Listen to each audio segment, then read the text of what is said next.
Hello viewers welcome to my channel Infozone. आज आम जी video लै आई भिडिओ आसले आधार कार्डर ऊपर है। आधार कार्डत अपना name address date of birth और जेंडार यार आगते मैं एटा भिडिओ बनाइছিলোঁ। সেই ভিডিওটোত আপোনাৰ এড্ৰেছ কেনেকৈ চেঞ্জ কৰিব পাৰি সেই বিষয়ে মই আপোনালোকক দেখুৱাইছিলোঁ। কিন্তু এই ভিডিওটোত আমি দেখাম আজি যে আপোনাৰ যদি নামটো যদি আপোনাৰ ভুল হৈ আছে বা আপোনাৰ নামটো যদি আপুনি চেঞ্জ কৰিব বিচাৰে তেতিয়াহ'লে কেনেকৈ আপুনি অনলাইন মাধ্যমতে আপুনি চেঞ্জ বা নামটো কাৰেক্ট কৰিব পাৰিব সেই বিষয়ে আজি আমি উপস্থাপন কৰিছোঁ। ভিডিওটো শেষলৈকে চালে সম্পূৰ্ণকৈ বুজি পাব। আহক ভিডিওটো আৰম্ভ কৰোঁ।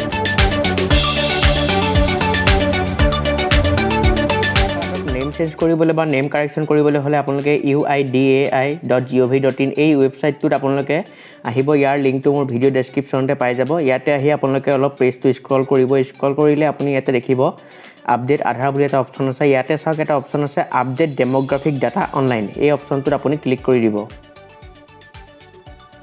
ইয়াতে আপোনালোকে প্ৰসিড টু আপডেট আধাৰত ক্লিক কৰিব। ইয়াতে আপোনাৰ আধাৰ নাম্বাৰ এন্টাৰ কৰিব। আপোনাৰ কেপচা কোড এটা আহিব। ইয়াতে সেই কেপচা কোডটো আপুনি ইয়াতে ফিল আপ কৰি দিব। কৰাৰ পিছত আপুনি সেন্ড ওটিপিত ক্লিক কৰি দিব। আপোনাৰ আধাৰ কাৰ্ডৰ সৈতে যিটো মোবাইল নাম্বাৰ লিংক হৈ আছে সেই মোবাইল নাম্বাৰটোত এটা ওটিপি যাব 6 ডিজিটৰ। সেই ওটিপিটো আপুনি ইয়াতে এন্টাৰ কৰি লগইন বটনত ক্লিক কৰি দিব। ইয়াতে এটা নতুন পেজ খোল খাই আহিছে। ইয়াতে আপোনালোকে আপডেট ডেমোগ্ৰাফিক ডাটাত ক্লিক কৰিব। ইয়াতে আপুনি নেম চেঞ্জ কৰিবলৈ হলে ইয়াতে নেম যিটো অপচন আছে যিটো আপুনি লাইফ টাইম আপুনি দুবাৰহে আপুনি চেঞ্জ কৰিব পাৰিব। ইয়াতে আপুনি নেম অপচনটোত আপুনি ক্লিক কৰিব। ক্লিক কৰাৰ পিছতে আপুনি প্ৰসিডত ক্লিক কৰি দিব।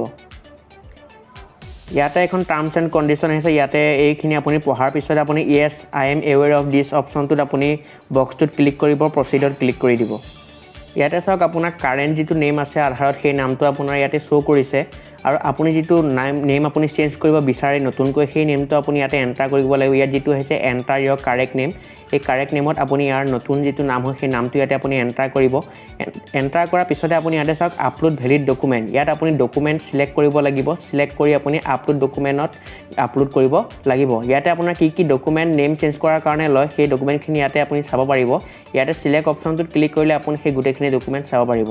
ইয়াতে আপোনাৰ হাতত যিখন ডকুমেণ্ট আছে সেই ডকুমেণ্টখন আপুনি ইয়াত সিলেক্ট কৰিব। সিলেক্ট কৰাৰ পিছতে আপুনি বেক আহি আপুনি আপলোড ডকুমেণ্ট অপশ্যনটোত ক্লিক কৰি ডকুমেণ্টখন আপলোড কৰি দিব।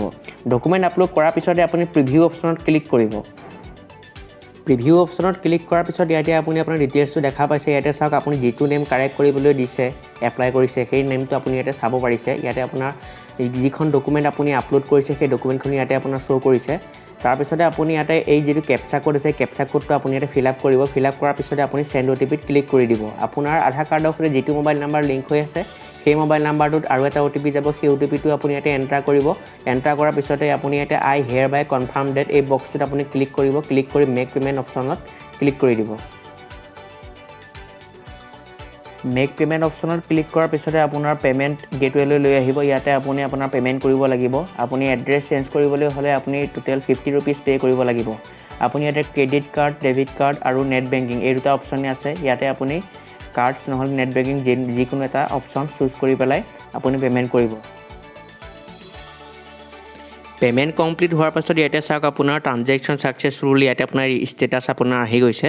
আৰু ইয়াতে চাওক এখন আপোনাৰ পে'মেণ্ট আপোনাৰ যিখন ৰিচিপ্ট হয় সেই পে'মেণ্ট ৰিচিপ্টখন আপুনি ইয়াতে পাই যাব। ইয়াতে আপোনাৰ পে'মেণ্ট ৰিচিপ্টখন ডাউনলোড কৰিবলৈ হ'লে আপুনি ডাউনলোড অপশ্যনটোত ক্লিক কৰি দিব।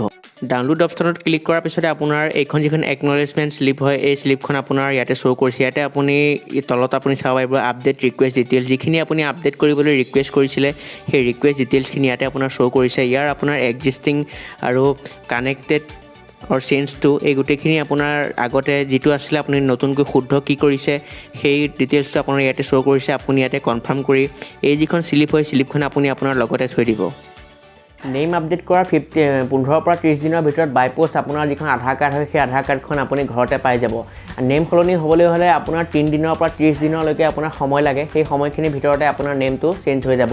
আপুনি আধাৰ কাৰ্ডৰ যিটো অফিচিয়েল ৱেবছাইট হয় সেই ৱেবছাইটটোত গৈ পেলাই আপুনি আপডেট ডেমোগ্ৰাফিক ডাটা ষ্টেটাছ যিটো হয় সেই ষ্টেটাছটোত আপুনি ক্লিক কৰি আপোনাৰ যিটো URN নাম্বাৰ হয় সেই URN নাম্বাৰটো আপুনি এণ্টাৰ কৰি আপোনাৰ যিটো এপ্লাই কৰিছিল আপডেট সেই আপডেটটো ষ্টেটাছ আপুনি চাব পাৰিব।